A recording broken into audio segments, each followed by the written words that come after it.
ፊልሙ የሚጀምረው ፍራው የተባለች ሴት ባለፉት ወራት በተራራው ላይ የገጠሟትን ነገሮች በማስታወሻ ላይ ለመጻፍ ስትል እያስመለከተን ነው። ትውስቷም የሚጀምረው በሜይ ወር ላይ ሲሆን ፍራው ከሁለት ጓደኞቿ ጋር እና ከውሻቸው ሊንክስ ጋር ለእረፍት ከከተማ ሲወጡ እንመለከታለን። ትንሽ ቆይቶም ወደ ማረፊያቸው ይደርሳሉ።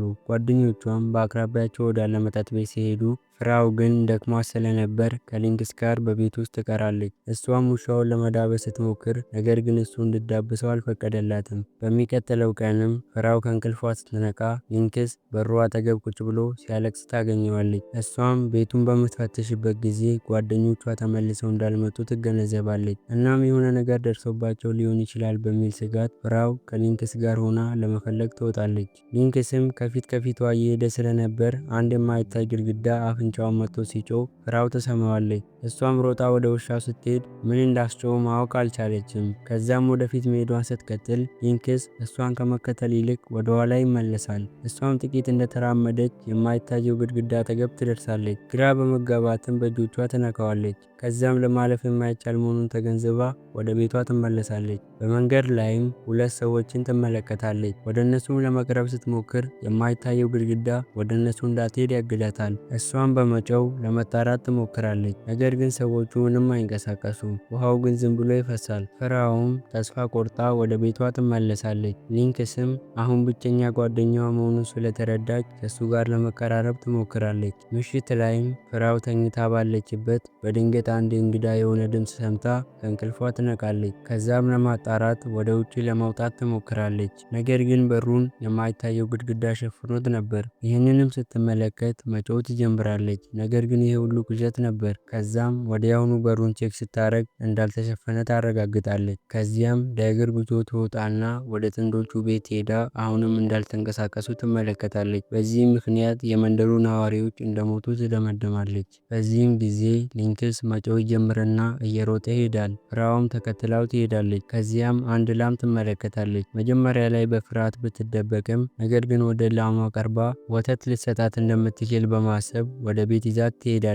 ከዛም ፍራው ላሟን ቤላ ብላ ትሰይማታለች። በማግስቱም ፍራው በጓደኞቿ መኪና ውስጥ ገብታ ግድግዳውን ለማለፍ ተስፋ በማድረግ በፍጥነት እየነዳች ትሄዳለች። ከግድግዳው በስተጀርባም አንድ የተተወ መኪና ስትመለከት በዚህም ተስፋ በማድረግ በፍጥነት እየነዳች ከግድግዳው ጋር ትጋጫለች። ለሚቀጥሉት 10 ቀናትም ፍራው ግድግዳውን ለማለፍ መፍትሄ ለማግኘት ትሞክራለች። ነገር ግን በመጨረሻም እውነታውን ትጋፈጣለች እና ማንም ሰው እንደማያድናት ስላወቀች በአልጋው ላይ ትተኛለች። ከዚያም ራሷን ለማጥፋት ታስባለች።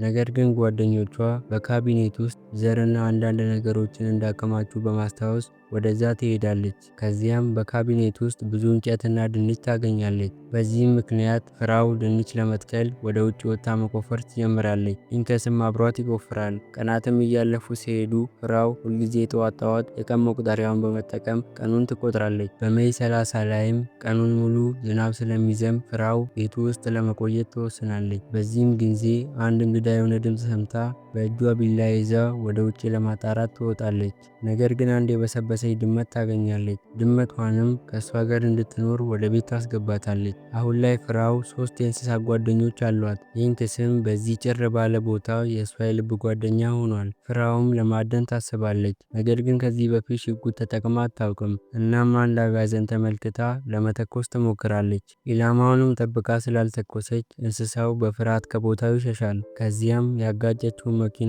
እንደገና ታገኘዋለች። እናም ሬዲዮን በምትከፍትበት ጊዜ አብዛኞቹ ጣቢያዎች የማይለዋወጥና አንድ ብቻ ሙዚቃ ነው የሚያሰሙት። መኪና ውስጥም ካርታ ታገኛለች። እናም ካርታውን ለመከተል ወስና መጓዝ ትጀምራለች። ለብዙ ሰዓታትም ከተራመደች በኋላ አንድ የጭነት መኪና ትመለከታለች። ፍራውም ወደ መኪናው ለመቅረብ ስትሞክር ነገር ግን የማይታየው ግድግዳ እንዳትሄድ ያግዳታል። ከዚያም ወደ ቤቷ ትመለሳለች። አንዳንድ ጊዜም ሌሎች ቤቶችን ታገኛለች፣ ነገር ግን ባዶ ናቸው። እናም አንዳንድ የሚጠቅሟትን እቃዎች ትወስዳለች። አንዳንድ ጊዜም ከሊንክስ ጋር በሳሩ ላይ ተኝታ የወፎቹን ድምፅ ታዳምጣለች። እንደገናም ለማደን ስትሞክር የጥፋተኝነት ስሜት ይሰማታል። ነገር ግን ለመትረፍ ማደን አለባት። አጋዘኖቹም ከመሞታቸው በፊት በህመም ሲንከባለሉ በማስታወስ ማታ ላይ ለመተኛት ትቸገራለች። በማግስቱ ጠዋት ላይም ፍራው በካቢኔት ውስጥ ድምፅ ትሰማለች። ከዚያም ድመቷ እንደወለደች ትመለከታለች። ድመቷም ነጭ ስለሆነች ፐርል ብላ ትሰይማታለች። ፍራውም ስለ ራሷ ሁኔታ ለመርሳት ስለ እንስሶቹ በማሰብ ጊዜዋን ታጠፋለች። በጁላይ 20ም ፍራው በሜዳው ላይ ያለውን ሳር ማጨድ ትጀምራለች። በዚህም ምክንያት እጆቿ ይጎዳሉ እናም ሰውነቷ ይዝላል። ነገር ግን አሁንም ያጨደችውን ሳር በየቀኑ ወደ ቤቷ ትወስዳለች።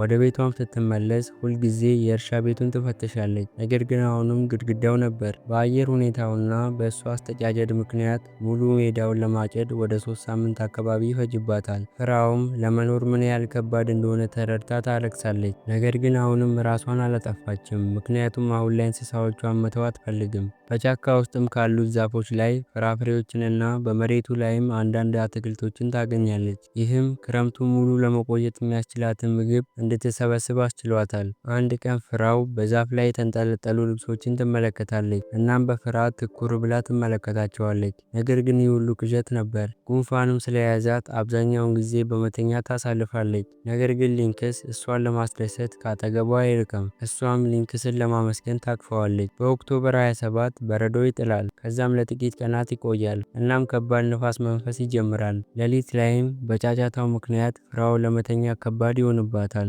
ንፋሱም ለ3 ቀናት ይቆያል። በመጨረሻም ፍራው ቤቱን ለቃ ስትወጣ ፐርል ውጭ ላይ ሞታ ታገኛታለች። ከቀበረቻትም በኋላ በወንዙ አጠገብ አንድ ቀበሮ ትመለከታለች። ከዚያም ለመተኮስ ትዘጋጃለች። ነገር ግን ማድረግ አልቻለችም። ወደ ቤትም ተመልሳ የላሟ ሆድ ስለተነፋ እርጉዝ ልትሆን እንደምትችል ታስባለች። በጃንዋሪ 11ም ፍራው ቤላ እየደማች እንደሆነ አስተውላ ቀኑን ሙሉ ስትከታተላት ትውላለች። ምሽት ላይም ፍራው ላሟ ጥጃ እንድትወልድ ትረዳታለች። ክረምቱም ካለፈ በኋላ ፍራው በሜዳ ውስጥ ካሉት ቤቶች ውስጥ ወደ አንዱ ትሄዳለች። በሜ 25ም እንስሶቿን በሙሉ ይዛ ወደ አዲሱ ቤታቸው ለመሄድ መጓዝ ትጀምራለች። በመንገድ ላይም የሚያምር የግጦሽ መሬት ትመለከታለች። ፍራውም ለወደፊቷ የበለጠ ተስፋ ታደርጋለች። እናም አሁን ላይ ከእንስሶቿ ጋር በመሆን በሰላም እየኖረች ትገኛለች። በዲሴምበር 10 ላይም በረዶ መጣል ይጀምራል። አንድ ቀን ፍራው በመስኮት በኩል በጥቋቁሮቹ ቁራዎች እየተበደለ ያለ አንድ ነጭ ቁራ ትመለከታለች። ከዛም ወደ ውጭ ወጥታ ለነጩ ቁራ ምግብ ትሰጠዋለች። እንዲህ እያለም 2 ዓመታት ያልፋሉ። ፍራውም በአጥር ውስጥ መኖር ተላምዳለች እና አሁን ላይ የድሮ ሕይወቷን ረስታለች። በጁን መጀመሪያ ላይ እሷና እንስሳዎቿ አሁንም ወደ አዲስ ቤት ለመግባት መጓዝ ይጀምራሉ። አንድ ቀን ከሰዓት ላይ ፍራውና ሊንክስ ከሄዱበት ቦታ ወደ ቤት በመመለስ ላይ እያሉ ሊንክስ ከቤታቸው አጠገብ የሆነ ድምፅ ይሰማና ወዲያውኑ እየሮጠ ይሄዳል። ፍራውም ትከተለዋለች። ከዚያም አንድ ሰውዬ ጥጃውን በመጥረቢያ ለማረድ ሲሞክር ትመለከተዋለች። ሊንክስም ሰውየውን ለማስቆም በሚሞክርበት ጊዜ ፍራው መሳሪያውን ለማምጣት ወደ ቤት ውስጥ ትሮጣለች። እንዳለመታደል ሆኖ ግን ዘግይታ ስለነበር ሊንክስ በሰውየው ይገደላል። ፍራውም በዚህ ተናዳ ሰውየውን ተኩሳ ትገለዋለች። የሰውየውንም አስክሬን ከገደሉ ላይ ትጥለዋለች። ከዚያም ፍራው ከቤላ ጋር በመሆን ወደ ሌላ ቤት ትሄዳለች። አሁን ላይ ተጨማሪ ወረቀት ስለሌላት ማስታወሻዋን ትጨርሳለች። እናም ነጩን ቁራ ለመመገብ ወደ ውጭ ስትወጣ እያሳየን ፊልሙ እዚህ ጋር ያበቃል።